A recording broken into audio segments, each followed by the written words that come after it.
Nako, Mr. Harry Roque, mahiya ka.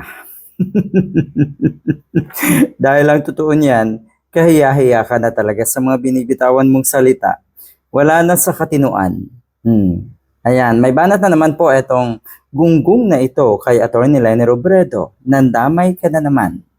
Ang sinasabi niya, ito daw na si Atty. Leni Robredo ay nagbago agad ng desisyon.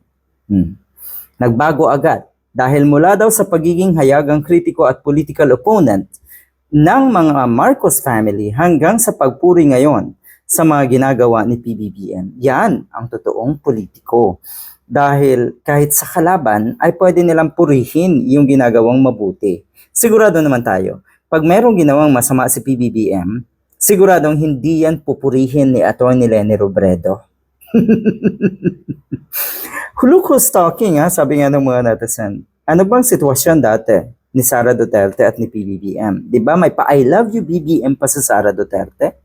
Hindi daw magnanakaw, hindi daw ganito.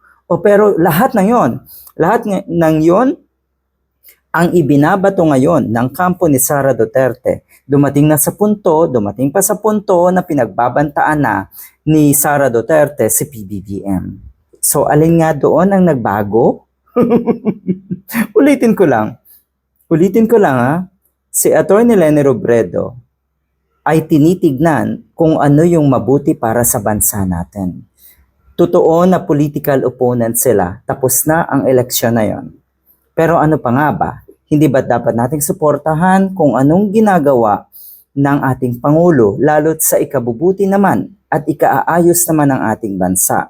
Katulad ng pagpapakulong sa mga korap, katulad ng pagpapaaresto sa mga alipores ni Digong, sama na rin natin yung pagkakaaresto ni Duterte. Yung mga senyales yun na gumagawa ng paraan ang Pangulo para bumalik sa ayos ang ating bansa. Yung lahat ng binaluktot ni Duterte ngayon ay unti-unting naitatawid. Tapos sino ngayon ang walang paninindigan? Mr. Harry Roque? Si Atty. Leni Robredo ba o si Sara Duterte? Animal na to.